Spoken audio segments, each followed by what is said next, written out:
실제 선교 현장에서 우리가 경험하고 또 우리 경계를 넘어서서 정말 복음을 듣고 있는 일본, 중국, 또 뭐 제가 알고 있는 인도, 필리핀 뭐 이런 현장 소식들을 어떡한 두세 시간 끝나고 나면 같이 나누는 시간을 좀 실감이 갖도록 그렇게 준비를 우리 신무전에서 했으니까 그렇게 좀 기도를 하시고 두세 시간 우리 강의 한번 들어가 보십시다.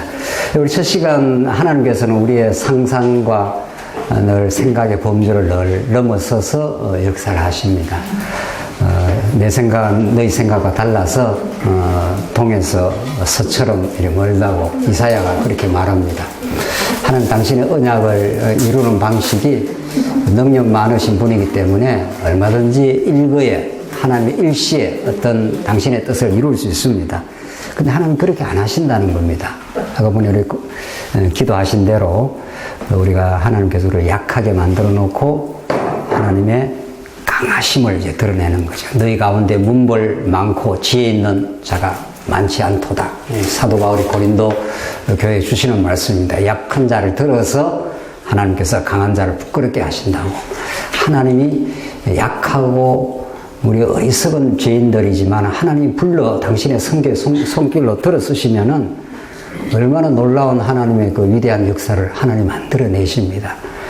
그래서 늘 우리의 생각과는 다르게 우리가 이렇게 뭐 몇십 명 모여갖고 무슨 선교 일을 할 수 있을까? 선교라는 것이 이 한국의 경계를 넘어서 물론 한국 안에도 할 수 있는 거지만은 그러긴 한데 하나님께서 약하게 보이고 우리가 큰 일을 할 수 없을 것 같은 연약한 우리를 들어서 하나님의 역사를 일으키기 시작하면은 그렇게 선교의 역사는 그렇게 만들어져 왔습니다. 오늘 사도행전 내용을 여러분들 잘 아실 거니까 이제 오늘은 이제 그야말로 특강이니까 그동안 공부해왔던 사도행전을 압축해서 선교 주제와 한번 연결해 보십시다. 우리가 잘 아는 사도행전 1장 8절에 오직 성령이 너에게 임하시면 너희가 권능을 받고 예루살렘과 온 유다와 사마리아 땅끝까지 이르러 내 증인이 어떻게 해요? 되리라 하시니라. 하나님께서 정인, 선교의 정인을 하나님께서 만들어 주시겠다는 거 아닙니까? 그게 초대교회만 그렇게도 치열하고 복되게 하나님께 만드셔서 예루살렘과 유다와 사마리아와 이제 그 당시에는 땅끝 스바나로 가기 전에 로마까지 그렇게 가게 하신 게 아닙니다. 뭐 바울이 뭐 대단한 무슨 뭐 능력이 있는 사람도 아니고 베드로가 뭐 특별한 존재가 아닙니다. 우리가 이미 서론에서 나눈 대로 베드로, 바울 아주 죄인의 전형입니다. 죄인의 전형적 모습입니다. 구약의 모세, 다윗, 뭐 우리는 모세 하면은 뭐 대단한 민족의 영도자 다윗은 뭐 굉장한 다윗 왕국을 세운 뭐 그거는 이제 하나님께서 만들어 줬을 때 하는 이야기지 그 실상은 어떻습니까? 실상은 다윗, 모세 뭐 이런 자들은 아주 참혹한 죄인들입니다.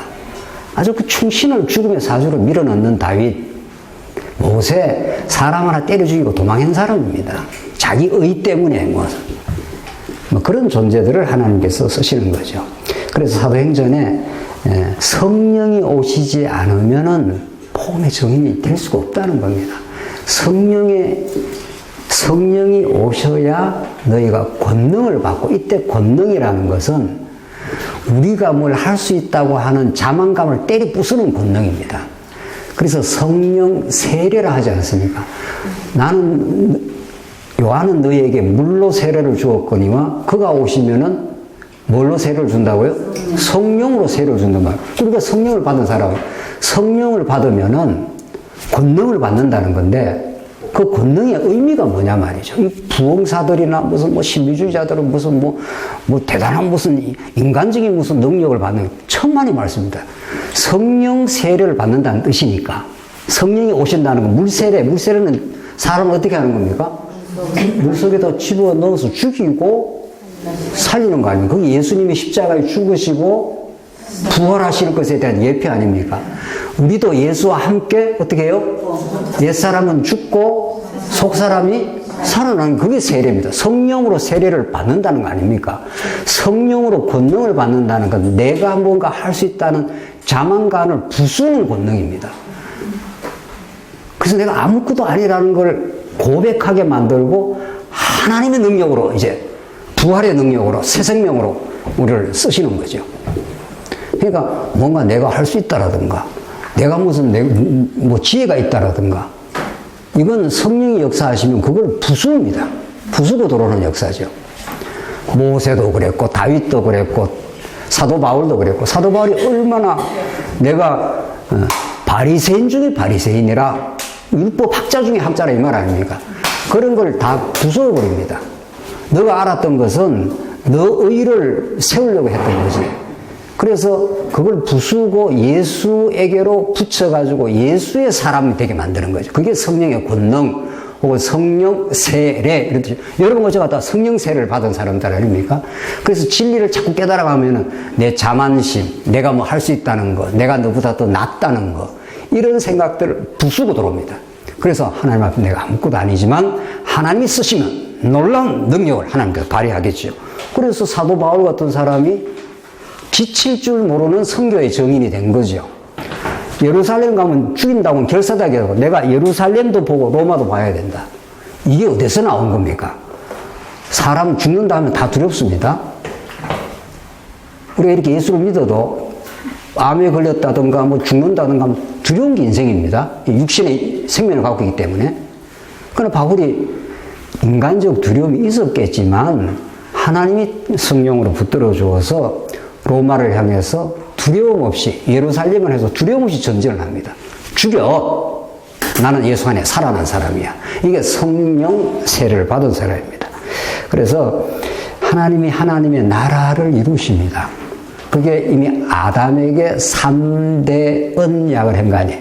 그러니까 우리가 3대 언약이라는 것이 우리가 많이 쓰는 용어인데 그 말을 우리가 쓰지만은 그게 의미는 뭡니까? 그게 자손, 땅, 통치를 이렇게 한마디로 묶어보면 그게 뭡니까? 묶으면. 그게 하나님 나라 아닙니까? 나라의 3대 요소니까. 그러니까 하나님은 아담을 짓고 당신이 나라를 이루어주겠다는 거예요. 그런데 문제는 우리 성경의 주제와 관련되어서 이 하나님 나라를 이루어주겠다고 언약을 맺었는데 결국은 이루어주시죠. 이게 언약이니까. 언약은 반드시 성취가 될 거니까. 이게 예수 그리스도 사건을 통해서 이루어지는 거죠. 되긴 되는데 그 과정이 어떠냐는 거예요. 하나님께서 인류를 죄악 가운데 가두어 버립니다. 선악과 사건을 줘가지고.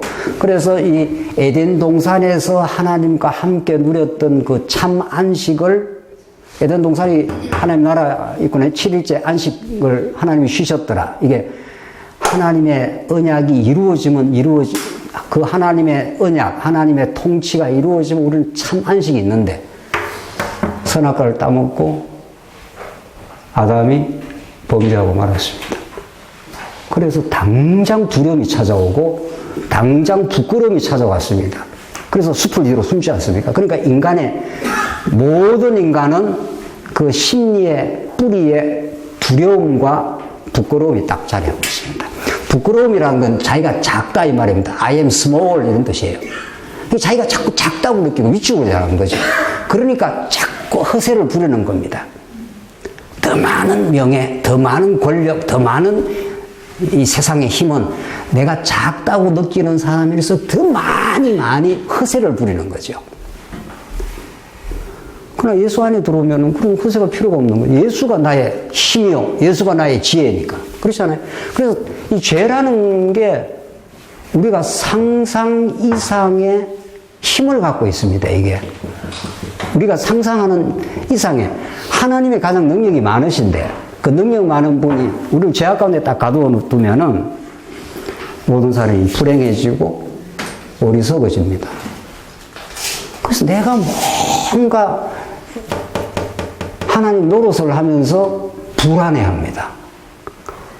하나님이 어떤 계획을 하면 능력이 많기 때문에 그게 착착 진행이 됩니다. 하나님과 거치는 게 없는 거죠.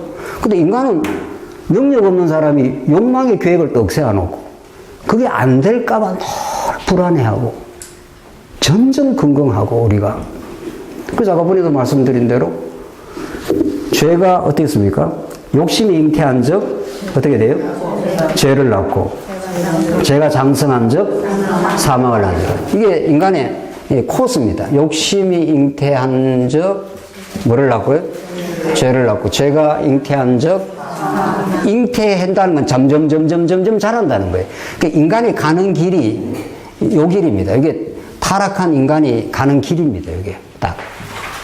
그러니까 하나님 나라라고 하는 이 평강의 나라, 참 안식의 나라, 기쁨의 나라, 축제의 나라입니다. 이 나라가. 오늘 우리 교회가 오늘 선교라는 주제는 이 선교 축제란 말이죠. 우리의 기쁨, 감사, 천국에 대한 소망, 진리를 함께 나누고자 하는 강렬한 마음, 뭐 이런 것들이 우리의 그 영혼을 자꾸 움직이고 있지 않습니까? 이게 이제 축제요, 기쁨이고, 이게 하나님 나라입니다, 이게. 하나님 우리를 얼마나 사랑하시고, 우리 언제나 함께 하시고, 우리에게 최적의 하나님을 바라보는 환경을 만들어주시고, 뭐 이게 다 하나님 나라 특징이란 말이죠. 능력 있는 자가 약한 자를 섬기는 나라. 이런 나라가 하나님 나라란 말이죠. 그런데 이게 죄 가운데 빠지면 인간이 여기를 갑니다.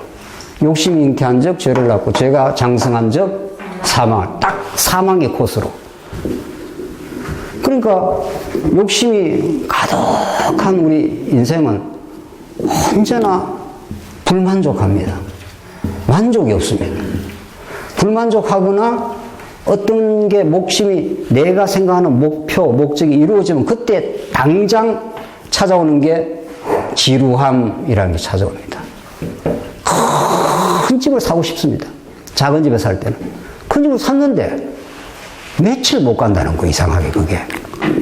그게 막 계속 이게 막 감사하고 환호하고 막 즐겁고 이래야 되는데 그렇지 않다는 겁니다. 제가 개척교회하고 4년 반을 그 예배당 옆에 그 방 하나에 살았는데 화장실도 없는 곳에.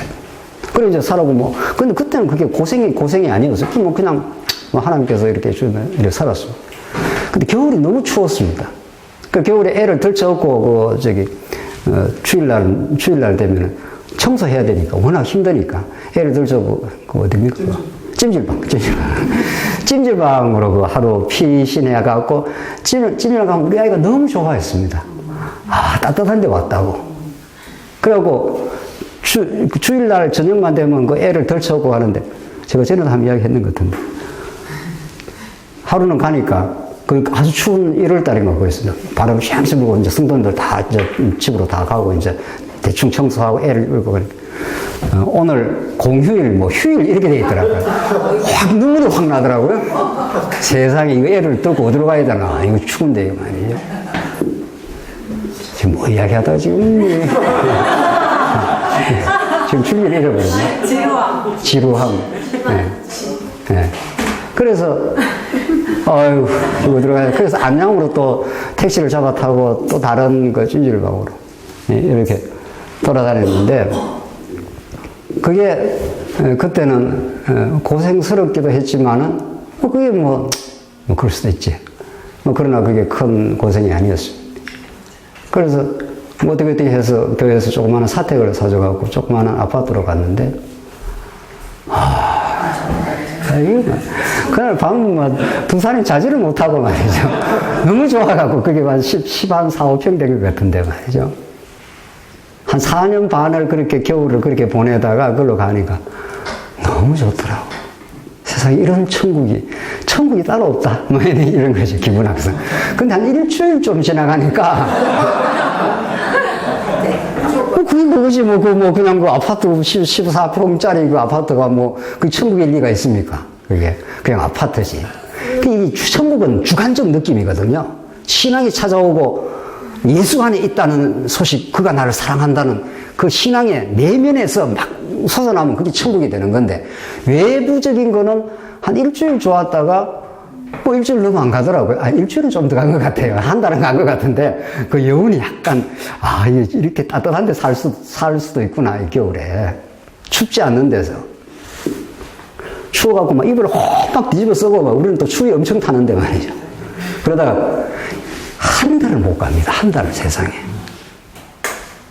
이 참 놀라운 일입니다. 이 세상의 외부적 환경이 우리에게 기쁨을 주는 것은 바로 점점 잦아져서 딱 제로로 딱 떨어집니다. 처음에 100% 기쁨이 있다가 90, 80 떨어져서 딱 제로로 떨어집니다. 똑같은 집입니다. 그게 뭐 남들도 다 가지고 있고 뭐 이거 뭐 아파트 뭐 복구 사는 게 무슨 대수냐 말이죠.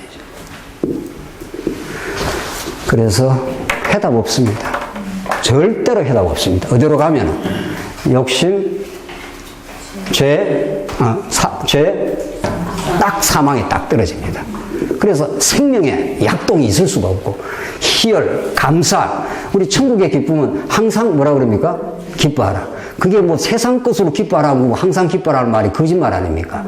예수 안에 있음으로 항상 기뻐하라 이런 뜻입니다. 예수 안에 있기 때문에 또 범사에 뭐라고요? 범사에 감사가 됩니까 안 됩니까? 물어봐야죠. 네? 우리가 인간적으로 오늘은 인간적으로 이야기를 해야 돼요. 신앙적으로 너무 이야기하지 않으면 안 돼요. 인간적으로 뭐 범사에 감사가 됩니까? 저는 안 되던데요.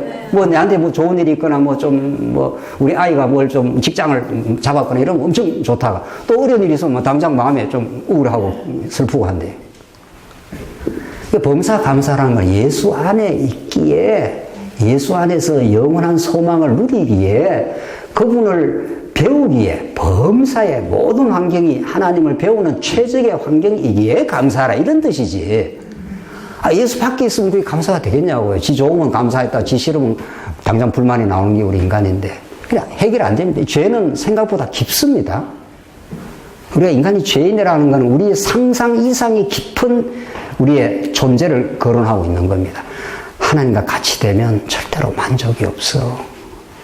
그걸 하나님이 이 세상에서 우리에게 가르쳐 주시고 예수 안에서의 참된 기쁨과 만족을 또 가르쳐 주십니다. 그러니까 죄 없이 의를 못 배웁니다. 대주리 없이 아버지 집이 얼마나 좋은지를 못 배웁니다. 그래서 우리가 여러분과 제가 이 고난의 세상을, 대주리 같은 세상을 때때는 이 죄의 깊은 뿌리를 경험하고 있습니다. 이거 만족이 안 되는 거구나, 이거. 천하 없이 물질적으로 뭐를 얻었는데, 아이고, 방 하나, 어려운 데 살다가 아파도 갔으면 계속 만족하고 기쁨이 있어야 되는데, 그렇게 안 되더라고요. 제가 신앙이 없는 건 아니잖아요. 그래도 조금 있는 편이잖아요. 그럼 뭐 계속 아파트를 주신 하나님 감사함을 드려야 되는데, 뭐 한 달 지나니까 그거는 뭐 너무 당연하고, 그건 다 그냥 그게 사라져 버려요. 그래서 되면은 지루합니다, 인간이. 그래서 이 서구인들이 뉴질랜드, 호주, 지금 핀란드 이런 나라들이 다 살기 좋은 나라입니다. 그게 가장 자살이 많습니다. 우리가 생각하는 거기가 잘 살기가 좋은 나라라는 실업수당 나오지 뭐 별게 다 나와요. 그러니까 뭐 당장 묵고 사는데 위협을 별로 안 받습니다. 이 핀란드 같은데, 스웨덴 그런 나라가 마약, 자살률이 그렇게 높습니다. 왜? 열심히 살아야 될 이유가 없는 겁니다. 그 사람들은 열심히 뭐 한국 사람들만 열심히 지금 한국은 지금 그런 거 아닌데 한 60년대 70년대 막 열심히 살아야 될 삶의 목표가 있어요. 공부도 막 열심히 하고 막 일도 열심히 하고 그때 사는 것 같지요. 뭐 생각은 이루어져 버렸단 말이죠. 그때부터 지루합니다. 뭐하고 살지. 그래서 이 죄 문제가 예레미야 2장 보시면 2장 13절 보시면은 내가 내 백성이 두 가지 악을 행하였으니 곧 그들이 생수의 근원이 나를 버린 것과 스스로 웅덩이를 판 것이라. 그것은 그 물을 가두지 못할 터진 웅덩이라. 생수의 근원이신 여호와 하나님을 버렸고 스스로가 물을 먹겠다고 스스로가 웅덩이를 팠다는 겁니다. 근데 그 웅덩이가 어떤 거란 거예요? 밑이 터져버린 거예요. 그 물이 자꾸 새버리니까 아무리 해도 만족이 없다 이런 뜻입니다. 예레미야 서가지고. 그래서 창세기는 땅이 혼돈하고 공허하며 흑암이 깊음에 있고 이게 하나님 만든 땅의 모습입니다. 혼돈하고 공허합니다. 하나님이 만들어 놓은 공허가 있다는 거 아니에요. 어떤 것으로도 채워지지 않는 그 안에 뭐로만 채워집니까? 하나님의 언약으로 말씀으로 하나님의 사랑으로만 예수 그리스도만으로 채워지는 공허를 하나님이 만들어 놔버렸습니다. 우리한테. 그래서 어떤 걸 집어넣어도 이게 만족이 안 되는 거예요. 그래서 여러분과 저는 예수께로 말씀 앞으로 하나님 앞으로 와서 채워지도록 작정되고 예정된 사람들입니다. 그러니까 오늘 이 자리에 온 거죠. 이 자리에 온 것이 놀랍지 않는가 봐요. 엄청 저는 놀라운데요. 그렇게 딴 걸로는 만족이 안 되도록 그렇게 하나님이 이렇게 만들어 놔버렸습니다. 그래서 말씀 앞으로 자꾸 하고 하나님 우리 발걸음을 인도하고 말씀을 들어야 맞아 충만, 기쁨 이런 것들을 이제 얻을 수 있는 거죠. 선교는 여기에서 건져내는 활동입니다. 우리 인생이 이런 데 빠져 있다고 선교는 성령이 오시면 요한복음에 죄와 의와 심판에 대해서 너에게 가르쳐 주시리라 그래요. 성령이 이 땅에 찾아와서 우리가 어떤 죄인인지를 가르쳐 줘요. 그러니까 성령이 찾아오지 않으면 우리가 죄인인지를 모릅니다. 그래서 인간은 자기가 죄인인지를 모르고 의인인 줄 알고 계속 욕심 부리고 계속 자기가 어떤 목표를 추구하다가 사망에 딱 빠지는 거죠. 아하, 이게 우리가 죄인이구나. 하나님을 떠나서 자꾸 내가 욕심대로 살아봐야 안 되는 거구나. 이걸 터득하고 예수 그리스도로 채워지는 거죠. 의하는 게 그런 뜻입니다. 성령이 오시면 죄와 의와 심판에 대해서 너에게 가르쳐 주겠다는 거예요. 성령이 오시지 않으면, 선교를 우리가 받지 않으면 우리가 죄인인 줄 모르는 겁니다. 내가 누구인 줄을 모르는 거예요. 내가 누구인 줄을 모르고 그냥 욕심에 이끌려 살다가 결국은 영원한 멸망을 받는 거죠. 택장 백성이 아니면. 그래서 이 선교와 인류의 죄악의 문제, 이 보통 지금 관계가 아닙니다. 그런 자를 성령이 오시고 예수가 오셔서 예수는 우리의 그리스도이십니다. 여러분들이 죄인이지만 이미 예수가 영원한 제물이 되어 주셔서 영원히 우리를 살아겠습니다. 이제는 죄악 가운데서 더 이상 방황할 일이 없습니다. 그것 추구해도 참 행복이 아니라는 걸 우리에게 가르쳐 주셨습니다. 그건 하나님께서 주신 여건들일 뿐이고 우리는 예수 그리스도 안에서 참된 행복이 있다고. 그렇게 선교는 이런 죄악 세상 가운데 참 지혜의 근원이시고 산 소망이신 예수 그리스도를 증거해 주는 일입니다.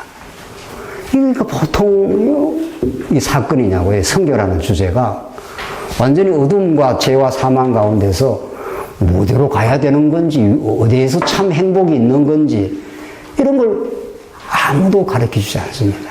그래서 선교는 우리가 성경에서 배우는 대로 그런 주제를 가르쳐 줍니다. 세 번째, 선교와 예수 그리스도의 십자가와 부활 사건입니다. 그래서 이 창세기 3장 15절이 굉장히 중요한 건데, 사실은 창세기 3장 15절이 우리가 하나님의 나라 언약을 받았지만 하나님께서 죄악 가운데 가두어 두시고 이 죄를 쥐고 있는 뱀의 사단 권세 속에 우리가 사단 혹은 뱀으로 상징되는 이 사단 권세 속에 가두어 버린 거 아니에요. 이 사단을 인간이 해치고 못 나옵니다. 이스라엘 백성들이 애굽에서 바로의 권세를 스스로 물리치고 나올 수 있습니까? 아무리 10번이나 나올라 해도 또 바로가 또 잡고 또 잡고 해야 돼요. 절대로 못 나온다 이런 뜻입니다. 뭘로만 부숩니까? 그 뱀의 머리를 여자의 후손이 나와서 성경 본문 보십시오. 그리스도는 여자의 후손인데 내가 너로 여자와 원수가 되게 하고 내 후손도 여자의 후손과 원수가 되게 하리니 여자의 후손은 내 머리를 상하게 할 것이요. 했잖아요. 머리를 깨 부수겠다는 거죠. 예수 그리스도께서 여자의 후손, 구약의 자손으로 계속 이어지지 않습니까? 예수님의 마태복음 계보가 아브라함은 이삭을 낳고 이삭은 야곱을 낳고 이게 계속 언약의 자손이 계속 이어지는 겁니다. 하나님이 살아계셔서 그 자손을 계속 이루어주겠다. 그게 하나님 나라를 이루어갈 예수 그리스도 사건 아니에요. 그래서 구약의 자손들이라 하지 않고 갈라디아서에서 그걸 자손이라고 단수로 표현하겠다. 구약에는 자손들이 계속 이어지지만 그 자손은 실제로 단수 명사 한 자손을 지칭하는 것이고 그게 여자의 후손 자손으로 오신 예수 그리스도가 뱀의 머리를 사단을 십자가로 깨 부숴주겠다. 그래서 6월절 어린 양으로 이스라엘 백성들이 애굽에서 이렇게 해방받지 않습니까? 이게 언약 백성들을 해방시키는 하나님의 역사입니다. 이래서 우리는 그 언약의 자손 예수 그리스도를 증거해 주므로 우리가 죄악 가운데서 이미 벗어난 인생이고, 우리는 더 이상 그 속에 머물러 있지 않는 인생, 궁극적으로 하나님의 자녀의 땅에 들어와 있는 인생, 하나님의 예수 그리스도라는 안식의 땅으로 들어온 인생, 그의 통치 속에 사는 하나님 나라 백성이 되었다고 그걸 알려주는 거죠. 우리가 지금 그런 거 아닙니까? 우리는 지금 아직도 죄악의 몸부림을 치고 있을 때가 있지만, 우리는 본질적으로 이미 하나님 나라의 자손, 하나님 나라의 안식, 하나님 나라의 통치 속에 지금 들어와 있는 거죠. 그 성경은 그런 그 위대한 그 성경의 그 주제를 우리에게 이제 가르쳐 줍니다. 5페이지 넘어갑시다. 그래서 네 번째, 이제 성교와 이제 성령의 강림인데, 예수 그리스도 사건에 대해서 이제 성령께서 오셔서 역사를 하신다는 거 아닙니까? 어떻게? 성령이 오시면은 우리 아까 분에도 나눈 대로 진정한 선교의 일꾼을 만드시는 하나님입니다. 바울이 내가 선교의 일꾼이 되겠습니다 이렇게 안 했습니다. 바울은 오히려 교회를 지금 핍박하고 교회를 잔해하고 아주 예수 믿는 사람을 잡아 죽이려고 가던 사내들인 공의의 앞잡이입니다. 예수 그리스도께서 다메섹 도상에서 바울을 사로잡아 버린 거죠. 그래서 바울을 주권적으로 불렀습니다. 그래서 일꾼이 되게 한 거죠. 그래서 바울은 평생 자기가 그 많은 복음을 전하고 교회를 세우고 했지만은 내가 원파탕이 죄인의 뭐라고요? 괴수라. 죄인 중에 내가 괴수 중에 괴수라. 내가 교회를 다 핍박하고 스데반이 죽을 때 저놈 죽여버려야 돼. 이렇게 가표를 던진 사람 아닙니까? 그게 사도행전에 나오지 않습니까? 스데반을 돌로 쳐 죽일 때 그게 말이 여러분들 지금 사람이 있는데 돌로 막 던져가고 쳐 죽인다고 생각해요. 이것처럼 비참한 일이 없는 거죠. 그게 우리가 무슨 뭐 허구 픽션을 읽는 게 아니지 않습니까? 역사적 사실이었어요. 자, 돌 들어. 이래가 쳐 죽여야 돼. 이래서 돌로 쳐 죽이면 사람이 다 이그러지는 거죠. 그때 사도 바울이 저 죽어 마땅해. 이렇게 죽였던 살인자입니다. 그러니까 하나님께서 바울을 그렇게 만들어 놓은 겁니다. 우리 모두가 그런 겁니다. 요한일서에 형제를 미워하는 자는 어떻게 해요? 이미 살인한 자라. 우리는 그런 존재예요. 하나님 떠나면 인생이 그렇게 되는 겁니다. 우리가. 그러니까 우리는 참혹한 다 죄인들이고, 그를 하나님께서 다메섹에 불러서 거룩한 선교의 일꾼을 쓰니 바울이 평생의 감동이 있는 거죠. 하나님 날 같은 인생을 거룩한 복음을 담아주시고 이방의 사도가 되어서 에베소로 빌립보로 등등 계속하면서 고생하고 두들겨 맞고 광주리 타고 쫓겨다니는데도 바울을 사로잡았던 하나님의 그 복음의 능력, 하나님 그 위대한 사랑, 죄인을 불러서 거룩한 하나님의 백성이 되게 하고 왕같은 제사장이 되고. 그 베드로는 어떻습니까? 베드로는 뭐 예수님 앞에 고개를 들 수 없는 그런 용서받을 수 없는 죄인 아닙니까? 예수님 보는 눈앞에서 예수 필요 없어. 예수를 저주하며 가라되, 그 저주라는 말이 뭐 거의 욕을 한 수준 아닙니까? 예수 그 인간 필요 없어. 나하고 상관없는 인생이야. 예수님 딱 보는 앞에서 그랬어요. 그 성경에 예수가 딱 보는 데서 그랬다는 거 아니에요. 그게 베드로고 그게 여러분과 저입니다. 우리는 하나님의 말씀을 이렇게 깨달아도 하나님의 뜻을 많이 거부하고 많이 부인하고 내 멋대로 살 때가 많습니다. 하나님 한결같이 언약대로 영광스러운 하나님의 나라 일꾼으로 하나님이 사용해 주시고, 지금 오늘 이렇게 선교회에 같이 동참하도록 이 거룩한 이렇게 하신 것은 그 은혜의 영광을 우리는 하여금 더 크게 깨닫고 찬양하라고 우리가 이 선교 일꾼이 되게 한 겁니다. 여러분과 저 아니더라도 얼마든지 하나님께서 중국 선교, 인도 선교 할 수 있을 겁니다. 뭐 선교를 할 거나 뭐 있습니까? 뭐 갈 거나 뭐 있습니까? 다 예수 믿으라 하면 믿는 거지, 하나님께서.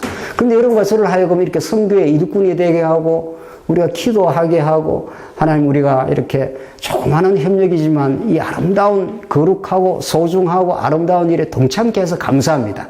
이런 감사하며 기도하며 이렇게 하는 것 자체가 그 하나님을 배우게 하는 일입니다. 그게 우리의 목적입니다. 그래서 사도 바울은 일도 많이 했지만은 그 일이 사도 바울의 목적이 된 게 아니라 그 일을 통해서 생생하게 그와 함께 하신 하나님의 손길과 그 은혜를 느낀 거죠. 내가 다른 사도보다 많이 수고하였으나 내가 한 것이 아니요. 뭐라 그럽니까? 나와 함께 하신 하나님의 뭐라고요? 은혜라고. 그게 고린도전서 바울의 최종 고백입니다. 그래서 내가 하나님의 위해서 어떤 일을 하지 않습니다. 이게 정말 잘못된 거죠. 내가 하나님의 일을 한다. 이게 옛날에 복음을 몰랐을 때 하는 거예요. 내가 하나님의 일을 한다가 아니라 하나님께서 나를 통하여 나를 붙들어서 하나님의 일을 하게 하시는 거죠. 이 정확한 성경의 문법이죠. 내가 하나님의 일을 하는 게 아니고 내가 여선교의 일에 이렇게 동참을 한 게 하나님께서 우리 같은 연약한 인생을 하나님이 늘 배반하고 사는 인생을 불러가지고 세계 여성교회에 부르시고 이렇게 복음을 함께 나누고 이 거룩한 주제, 이 선교라는 주제로 우리가 같이 동력자가 되고 우리가 조그마한 수고, 조그마한 협력이지만은 이걸 하나님께서 어떻게 거룩하고 아름답게 쓰실지 어떻게 알겠어요, 우리가. 어떤 한 영혼이, 중국 영혼이, 지금 우리 목회자들 우리 지난번에 13분인가 왔지 않습니까? 그 한 분이 이 말씀을 우리 세계 여성에서 협력을 했지 않습니까? 그냥 어떻게 하는가 보다 우리가 내가 조금 연구한 게 그런 게 아니라는 거죠. 그분이 이 말씀을 만약 지금 그분들 잘 듣습니다. 그분들 첫날 와서 간증하는 걸 들어보면은 얼마나 감동적인지 모릅니다. 자기들은 이 말씀 깨닫기 전에 막 열심을 내고 막 기도하고 그래야 하는 게 나간다고 생각했는데 이게 하나님께서 선택하고 하나님 부르시고 은혜로 우리를 불렀다고 자기는 막 그걸 전하고 있다고 이렇게 막 하는데 그게 들어오신 장로님이 감동을 받더라고요. 이야, 이분들은 정말 우리도 처음에 다 그렇게 감동했지만 우리는 좀 세월이 좀 지나면 어떻게 되는 겁니까? 조금 이제 감동이 우리는 평강으로 바뀌면 좋은 건데, 잔잔한, 처음에는 막 얼마나 감동을 합니까? 막 세상이 뒤집어지고 말이지. 그게 이제 우리는 정말 삶의 어떤 시련과 고난이 와도 하나님께서 함께 하신다고 하는 이 기쁨인데, 그런 사람들 처음 들어오면 막 그런 거 아니에요. 그런 사람들이, 그런 목회자들이 중국에서 이 말씀을 계속 공급을 받고 계속 새롭게 변하면 그분들은 우리가 전한 것보다 더 강렬할 겁니다, 아마.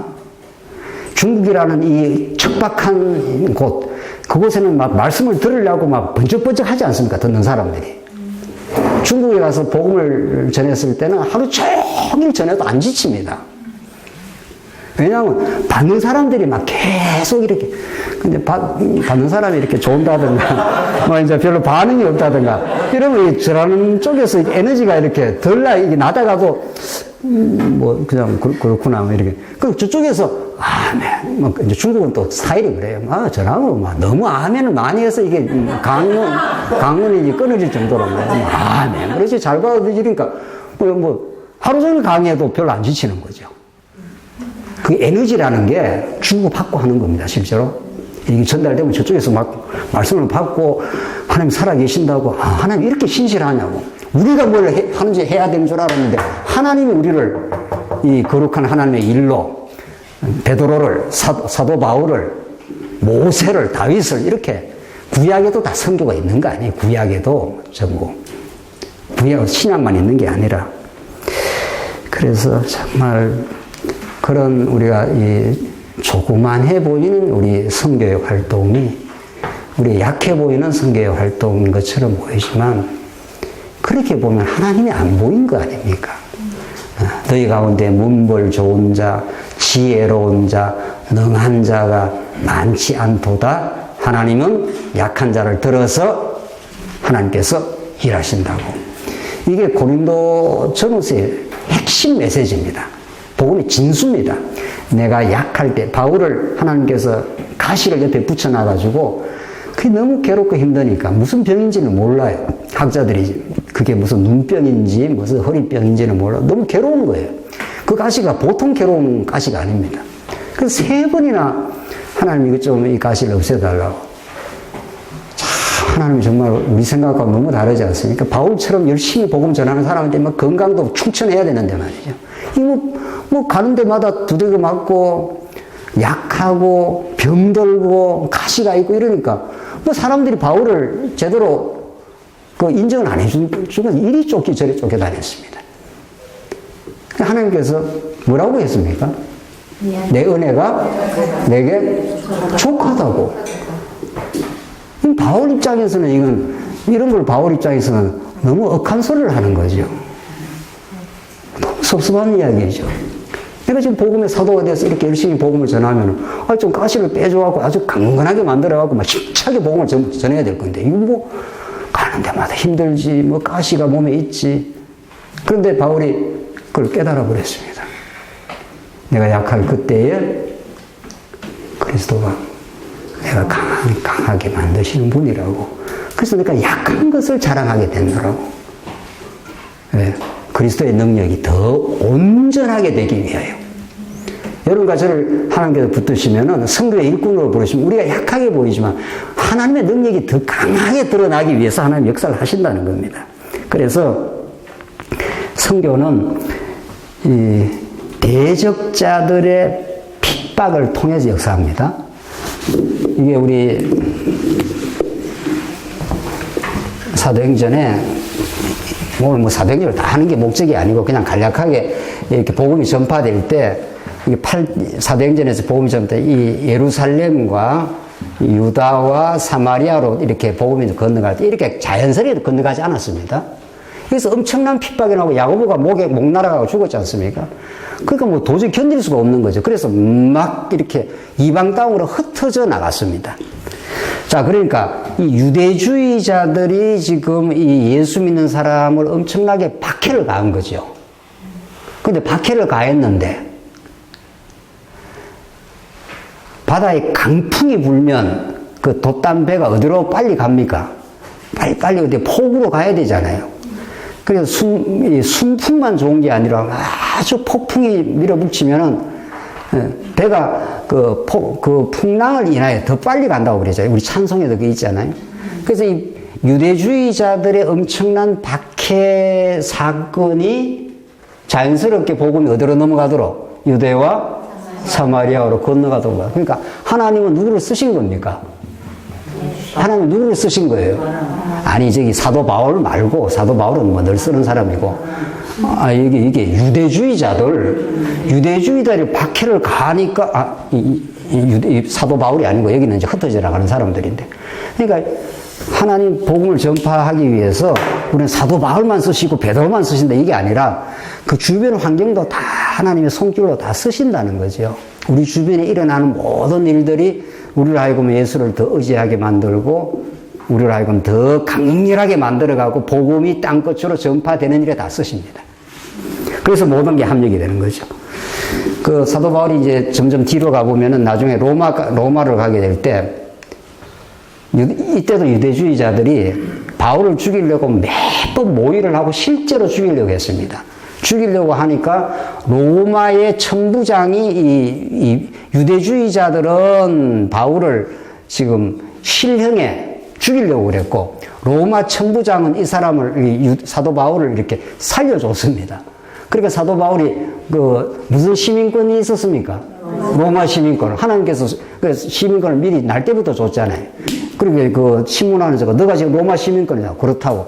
이 로마 시민권은 내가 돈을 많이 주고 샀다고. 너는 돈을 많이 주고 로마 시민을 샀나? 바울은 아니라 내가 돈 많이 있어갖고 로마 시민권을 산 게 아니라 나는 날 때부터 로마 시민권자야. 그러냐고. 그러면 이 로마 시민법에 따라서 재판을 받아야 되니까 가이사 황제로 가야 되겠다. 이렇게 해서 간 거 아닙니까?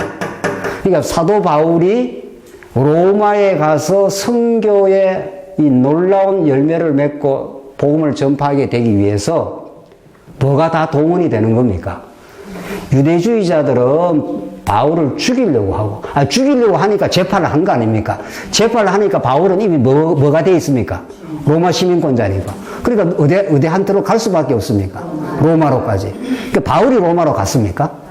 바울이 가기야 갔죠. 어떻게 해서 가게 됐냐고요? 유대주의자들은 바울을 죽이려고 했고,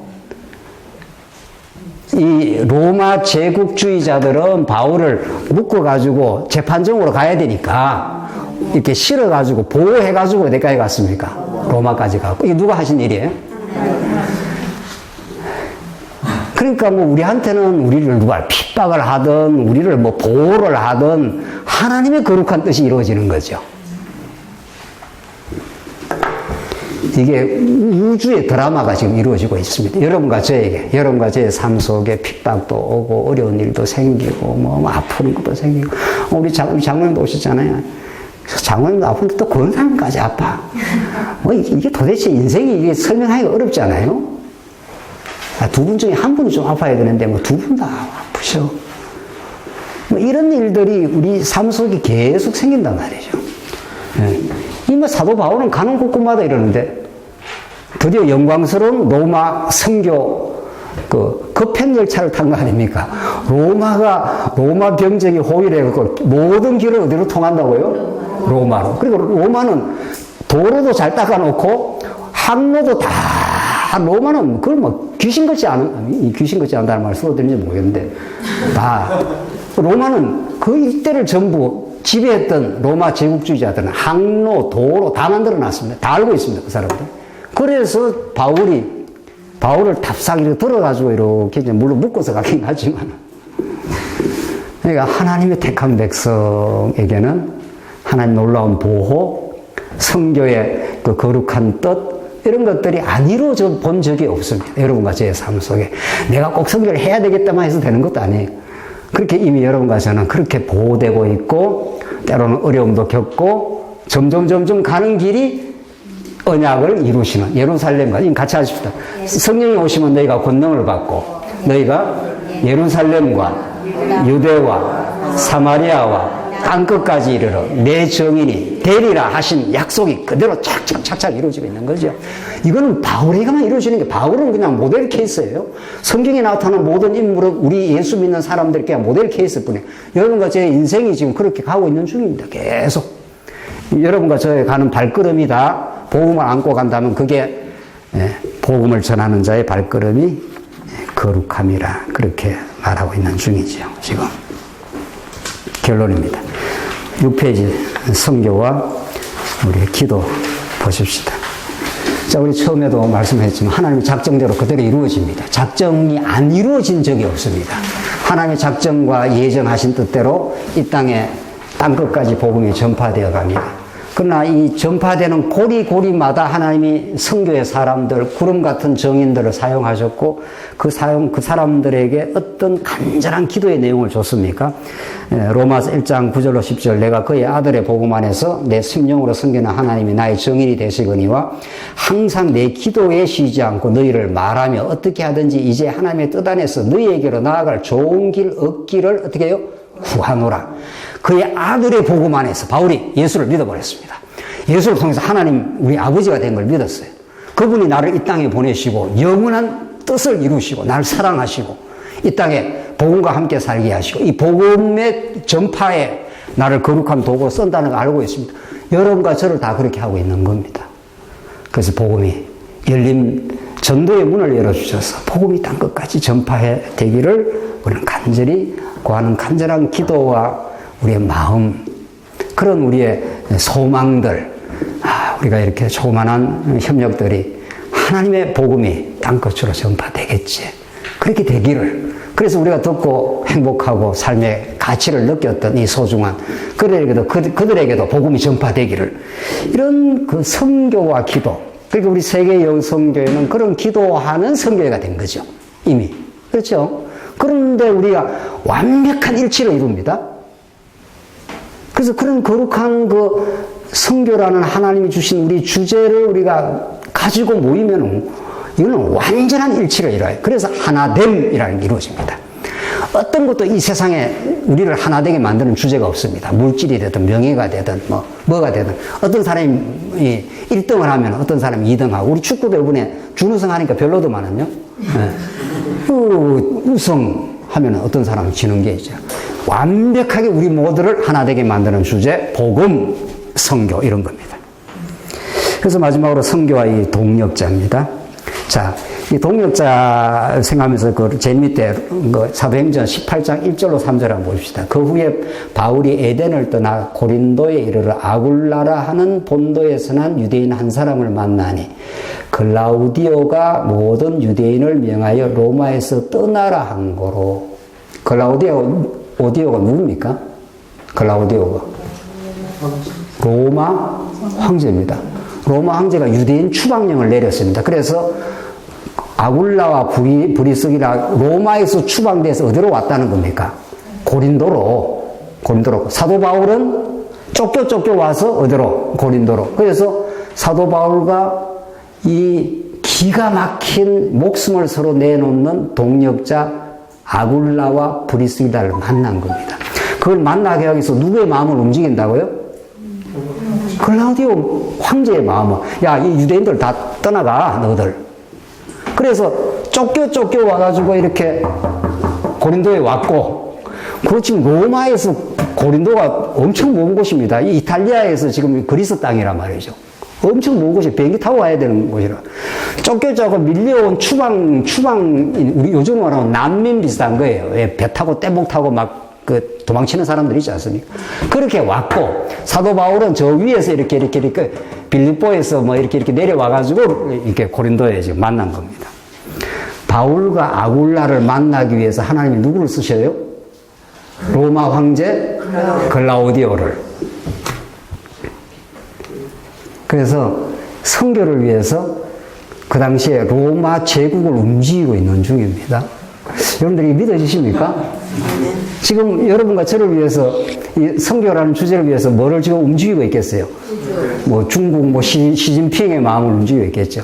그래서 에스라 1장에 하나님께서 예레미야의 입으로 하신 말씀을 응하게 하시려고 바사왕 누구?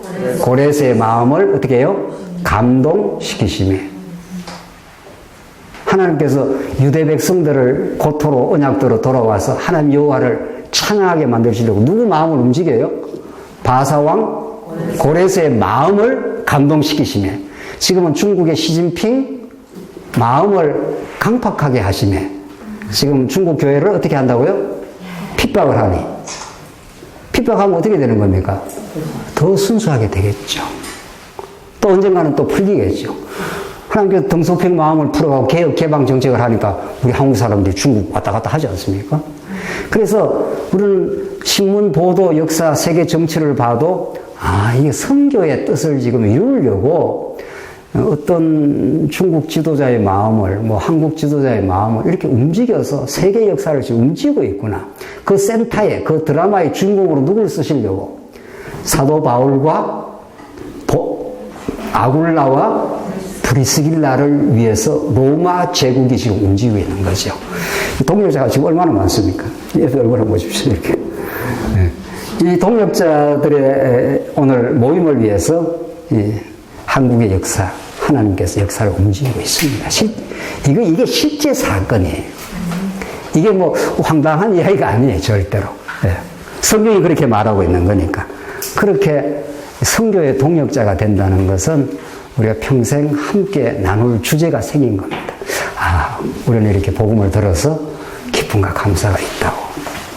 이 복음을 함께 나누기 위해서 지금 중국 땅으로, 일본으로, 우리 인도로 복음이 전파되고 있다고. 이게 우리 기쁨이라고. 이게 오늘 선교라는 주제입니다. 하나님이 이 일을 행하시고 이 일의 동역자로 부르게 하시고 선교 없이 이 땅에 교회 탄생은 없는 겁니다. 하나님 다 하시겠죠. 어떻게? 우리를 하여금 기도하게 하시고 이 아름다운 일에 동참하게 하시고 우리가 갈 수도 있고 우리가 보낼 수도 있고 기도할 수도 있는 이 아름다운 주제를 가지고 함께 우리가 나눌 수 있는 것은 베드로가 그 예수를 3번이나 부인했던 참혹한 죄인 베드로가 너희는 택하신 백성이요 족속이요 왕같은 제사장이요 거룩한 나라요 그의 소유가 된 백성이니 우리 정체성이 얼마나 아름다워졌는지 모른다. 복되지 모른다. 이는 너희를 어두운 데서 불러내어 그의 기이한 빛에 들어가게 하신 이 아름다운 덕을 선포하게 하려고 이 선교의 주제에 함께 모이게 하려고 우리를 부르셨다고. 베드로의 이 감동적인 이 선교적인 정언, 이 고백, 이 베드로만의 고백이 아니라 하나님께서 언약을 이루시는 과정에 여러분과 저를 부르시고 이 기이한 빛에 들어가게 하신 이 복음을 함께 나누는 이 일에 선교의 동력자로 하나님 오늘 부르신 겁니다. 이건 아멘인 거죠? 네, 하나님께서 그렇게 우리를 부르신 겁니다. 이 기쁨이 오늘 이 밤 있으시기 바랍니다. 기도하십시다. 자비하신 하나님 아버지 은혜 감사합니다. 우리는 허물과 죄로 죽었던 마른 막뛰기만도 못한 자신의 영광만을 위해서 어리석게 찔기게 살아왔던 우리들을 하나님께서 어두운 데서 불러내시고 이제 기이한 복음의 빛을 접하게 하시고 그 하나님의 영광과 그 놀라운 위대한 하나님의 은혜의 복음을 함께 나누기를 바라는 이 선교의 주제로 오늘 불러주셔서 너무도 감사합니다. 이것이 우리의 삶에 참된 동력이 되게 하시고 목적이 되게 하시고 기쁨이 되게 하셔서 하나님께 온전히 영광을 돌리는 우리 세계 여성교회 회원이 되게 하시옵소서. 우리 이를 위해 수고하는 회장님과 이 모든 임원들, 우리 회원들이 이 선교라는 주제로 하나 되어 참된 동역자의 기쁨이 있게 하시옵소서. 예수 그리스도의 이름으로 기도합니다. 아멘.